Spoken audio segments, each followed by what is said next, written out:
Hey guys. So I was thinking a lot yesterday about where I was up until like in recent years of my life and how, there were these little indicators until, that one big thing that got me to this point. And I just wanted to talk a little bit about how you can know if you can develop your intuitive gifts or not and what my story is. So, through most of my life, what ended up happening was I didn't have anything super, super prominent, but there were a lot of times when I was really younger that I felt like someone was in the room with me or watching me when there was no one. So I used to get like really freaked out a lot and I used to have a lot of nightmares too, because lots of times, like when you're dreaming or sleeping, you're more susceptible to connection and, receiving messages, but as people normally we want to block that out. We don't want to have other energies coming into us, so lots of times dreams can show up as like someone breaking into your house or because someone's like trying to get through to you and you're like no, you're kind of like locking them out. So I used to have a lot of nightmares like that when I was younger, and then there were a few times as I got older that I had specific things happen that were just kind of like fluke weird, like dreams coming to fruition, or I had a vision one time while I was driving that I thought was totally just interesting because I saw myself someplace that I had never been with someone that I knew. And it felt like a dream, but I was driving. So I was like, that's really weird because I definitely, didn't crash my car. But what happened is eventually I ended up in that same place with that same person as in the vision, but what happened was not what I saw. So I kind of wrote that off as like a really super weird experience. And then I used to Google this all the time, like, wait, before this stuff was talked about and consciousness became a thing that was, like, really widely accepted and there were people to go to about these things. I was in a really, like, awful time in my life. Like, I was depressed. I was with someone who was very toxic for me. And what ended up happening was we didn't really have anything. And then I was in such an awful place. I was so depressed. I was pregnant with my youngest son, and I used to see things at night. Like I would see like people made out of like heat waves at night. And this isn't even common for a lot of mediums, I've noticed, as I've been talking with quite a few of them. But actually visually seeing them is not common. But I used to see like people made out of heat waves. And I thought I was hallucinating and I thought I was losing it. And every night I would see them.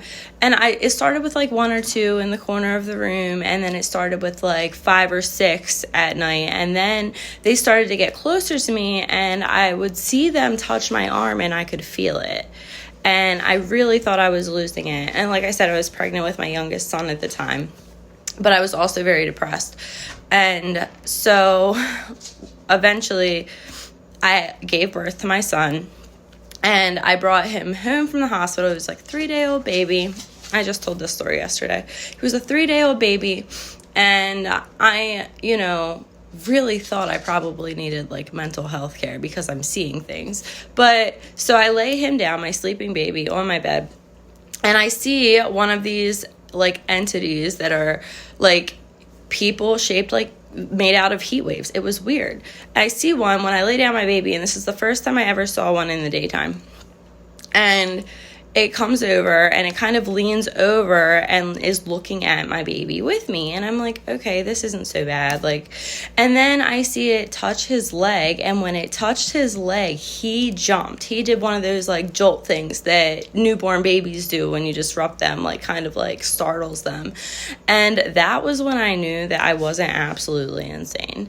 Like that was when I started realizing that like this might be something that, I need to accept that it is a thing, but I still was like really scared of it and really standoffish about it. And I didn't really know exactly what it was. I didn't know, you see a lot of scary movies and you're like, are there bad spirits? Like, are there like demons? Like, I don't want to get involved with that.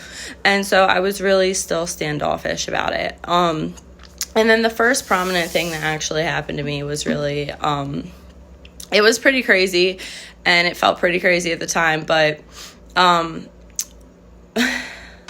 mother-in-law's father passed away in like 2015, and it was the same year that I moved to Florida.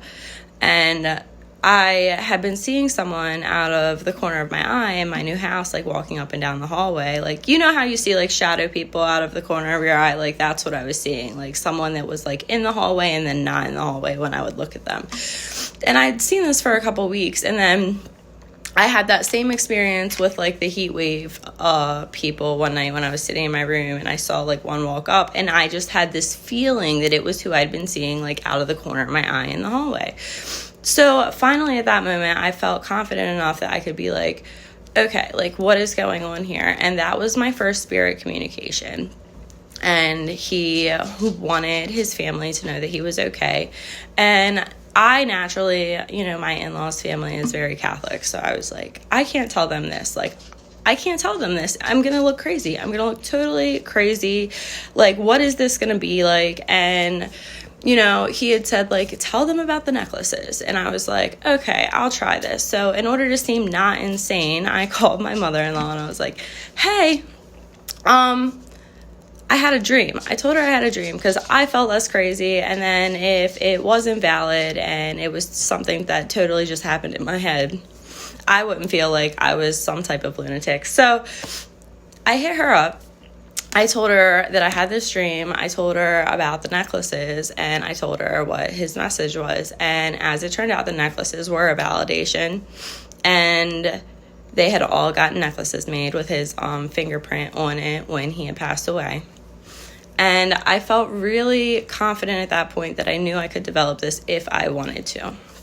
But that was after years and years of having all these crazy experiences and all of these like intense, just things that kind of followed me, I guess, through my life. And it wasn't until my husband passed away that I actually kind of dove into it.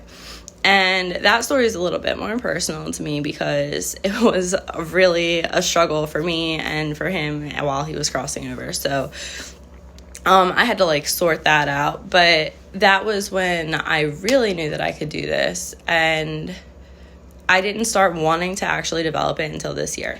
So my reason for bringing this to the table is because you guys know that I'm doing an intuitive gift development, but I wanted to come on here and just say, like, some of these might be indicators. And if you want to develop this, or you think that you might develop this is why I have my free consults.